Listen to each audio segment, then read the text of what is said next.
Halo anak-anak, apa kabar? Semoga selalu dalam keadaan sehat ya. Hari ini kita belajar tema 2 Persatuan dalam Perbedaan, subtema 1 Rukun dalam Perbedaan, pembelajaran 3 bersama Ibu Made. Sudah siap untuk belajar?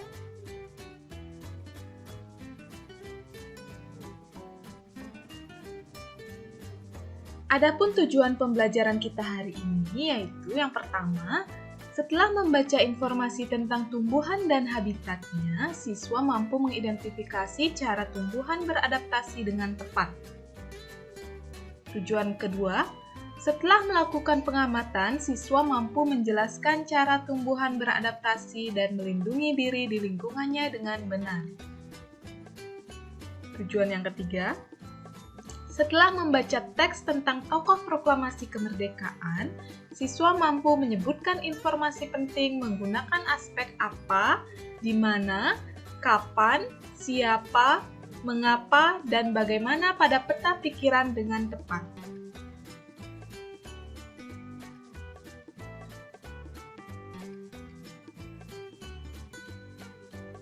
Pagi ini, Udin dan teman-temannya sedang bekerja sama untuk mengumpulkan informasi tentang tanaman dan habitatnya. Mereka berdiskusi dan mencatat semua hasil pengamatan. Meskipun mereka berasal dari latar belakang yang berbeda, namun perbedaan tidak menghalangi mereka untuk belajar bersama. Pohon bambu mempunyai ciri khusus, yaitu mempunyai bulu-bulu halus yang tajam. Bulu yang tajam terdapat pada batang. Bulu tersebut melekat kuat dan dapat menyebabkan gatal. Itulah hasil pengamatan Udin dan teman-temannya tentang pohon bambu. Tumbuhan dan habitatnya. Tumbuhan beradaptasi atau menyesuaikan diri dengan lingkungan untuk mempertahankan hidupnya. Adaptasi merupakan ciri-ciri khusus yang dimiliki tanaman atau tumbuhan untuk hidup pada tempat atau daerah tertentu. Berdasarkan habitatnya, tumbuhan dibagi menjadi 3 jenis. 1.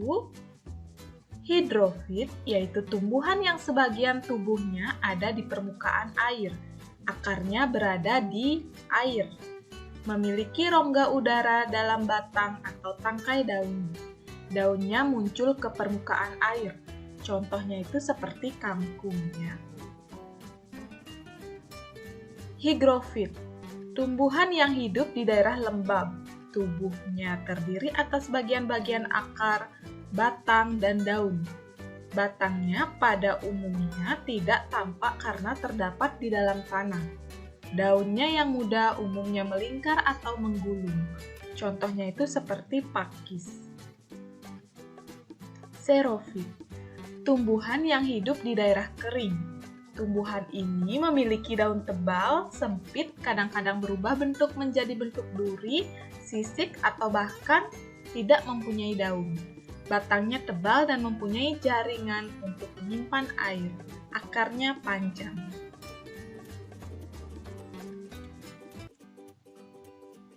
Ciri khusus beberapa jenis tumbuhan. Kaktus. Kaktus merupakan kelompok tumbuhan yang berduri. Kaktus dapat hidup di tempat yang kering dan tandus seperti padang pasir. Bagaimana kaktus mampu bertahan di padang pasir?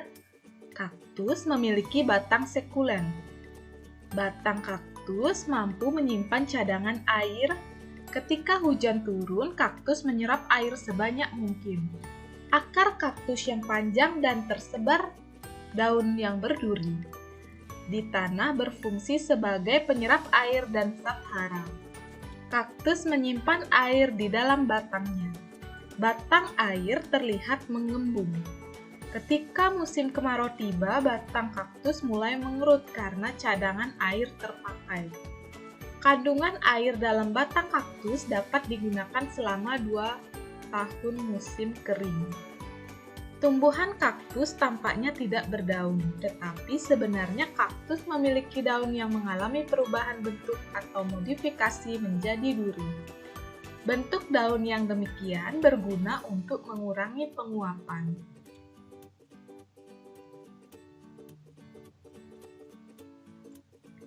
Teratai. Teratai termasuk kelompok tumbuhan air. Teratai memiliki daun yang berbentuk bundar dan biasanya terapung di permukaan air. Daun teratai memiliki stomata di permukaan atas daun. Stomata yang demikian memudahkan pengeluaran uap air ke udara. Teratai juga memiliki permukaan daun yang lebar. Permukaan daun yang lebar bertujuan untuk mempercepat penguapan. Akar teratai terbenam dalam lumpur atau terapung di badan air. Bunga teratai memiliki bentuk seperti cawan dan biasanya berwarna putih, kuning, atau merah muda. Teratai memiliki batang yang berongga. Rongga-rongga ini digunakan sebagai jalan udara. Oleh karena itu, teratai tetap dapat bernapas meskipun berada di dalam air.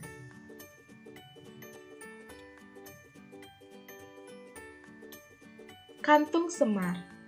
Di kelas 5, kamu pernah mempelajari tentang bunga bangkai yang dapat menarik perhatian serangga. Selain bunga bangkai, ada tumbuhan lain juga memakan serangga atau disebut insektivora. Tumbuhan tersebut adalah kantung semar. Di habitat aslinya, tumbuhan ini hidup di daerah rawa yang miskin akan kandungan mineral nitrogen. Untuk memenuhi kebutuhan nitrogen, kantung semar memperolehnya dari serangga. Bagian bunga kantung semar mengeluarkan madu untuk menarik perhatian serangga. Selain itu, pada salah satu daun kantung semar berubah menjadi bentuk kantung dengan warna yang mencolok perhatian serangga untuk hinggap. Pada bagian dalam kantung ini terdapat lapisan yang lengket. Jika ada serangga yang hinggap pada kantung ini, maka akan terpeleset ke dalam kantung dan tidak dapat keluar lagi. Serangga tersebut dicerna oleh kantung semar untuk memenuhi kebutuhan nitrogen. Ini baru 3 Ibu jelaskan ciri tumbuhan dan habitatnya ya. Nanti ada banyak lagi, silakan anak-anak cari contoh lainnya. Proklamasi Kemerdekaan Indonesia. Proklamasi Kemerdekaan Indonesia memberi makna yang sangat penting bagi bangsa Indonesia. Sejak teks Proklamasi Kemerdekaan dibacakan, rakyat Indonesia memiliki negara merdeka, berdaulat, dan bermartabat. Tonggak sejarah tersebut tidak akan terjadi apabila tidak ada anak bangsa yang berani memproklamirkan kemerdekaan. Mereka adalah pejuang bangsa yang tidak boleh dilupakan. Insinyur Soekarno merupakan salah satu orang yang berjasa dalam mendirikan negara Republik Indonesia sebagai negara berdaulat. Bung Karno lahir di Blitar, Jawa Timur 6 Juni 1901 dan meninggal di Jakarta 21 Juni 1970. Bung Karno menyusun konsep teks proklamasi di Rumah Laksamana Tadasi Maeda bersama Bung Hatta dan Mr. Ahmad Subarjo. Ia kemudian menandatangani teks proklamasi atas nama bangsa Indonesia bersama Bung Hatta. Bung Karno membacakan teks proklamasi kemerdekaan Indonesia di kediamannya di Jalan Pegangsaan Timur, nomor 56, Jakarta. Drs. Muhammad Hatta atau Bung Hatta lahir di Bukit Tinggi, Sumatera Barat, 12 Agustus 1902. Beliau wafat di Jakarta 14 Maret 1980 pada usia 77 tahun. Bung Hatta menyusun konsep teks proklamasi bersama Bung Karno dan Mr. Ahmad Subarjo. Ia ikut menandatangani teks proklamasi atas nama bangsa Indonesia bersama Bung Karno. Muhammad Hatta adalah wakil presiden pertama Indonesia. Selain itu, beliau adalah Bapak Koperasi Indonesia. Ahmad Subarjo Jojoadi Surjo lahir di Karawang Jawa Barat 23 Maret 1896, dan wafat 15 Desember 1978 pada umur 82 tahun. Beliau adalah Menteri Luar Negeri Indonesia yang pertama. Ahmad Subarjo merupakan salah seorang tokoh dari golongan tua yang berperan dalam mempersiapkan proklamasi kemerdekaan Indonesia. Ahmad Subarjo ikut menyusun konsep teks proklamasi di Rumah Laksamana Tadasimaeda bersama Bung Karno dan Bung Hatta. Laksamana Tadasimaeda adalah seorang perwira tinggi Angkatan Laut Kekaisaran Jepang. Beliau membantu persiapan konsep teks proklamasi kemerdekaan dengan mempersilahkan rumahnya digunakan untuk kegiatan yang sangat penting. Di rumahnya berkumpul para tokoh bangsa yang berjasa besar. Walaupun beliau orang Jepang, beliau rela membantu Indonesia karena simpati terhadap rakyat Indonesia. Sukarni lahir di Blitar, Jawa Timur, 14 Juli 1916. Beliau wafat di Jakarta 7 Mei 1971 pada usia 54 tahun. Nama lengkapnya adalah Sukarni Kartodiwirjo. Sukarni adalah salah seorang tokoh pemuda dan pejuang yang gigih melawan penjajah. Sukarni mengusulkan agar yang menandatangani teks proklamasi adalah Bung Karno dan Bung Hatta atas nama bangsa Indonesia. Fatmawati yang bernama asli Fatimah lahir di Bengkulu pada tahun 1923 dan meninggal dunia di Jakarta pada tahun 1980. Beliau dimakamkan di Taman Makam Pahlawan di Kalibata, Jakarta.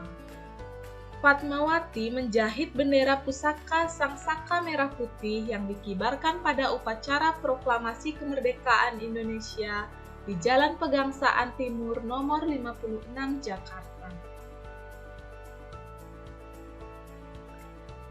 Teks proklamasi kemerdekaan diketik oleh Sayuti Melik. Sayuti Melik adalah tokoh pemuda yang juga sangat berperan dalam proklamasi kemerdekaan Indonesia. Sayuti Melik mengetik naskah proklamasi setelah ia sempurnakan dari tulisan tangan Bung Karno.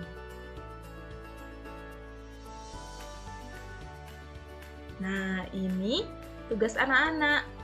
Silakan buat pertanyaan sesuai dengan isi bacaan tadi dan juga jawabannya. Silakan dikerjakan di buku tugas anak-anak ya.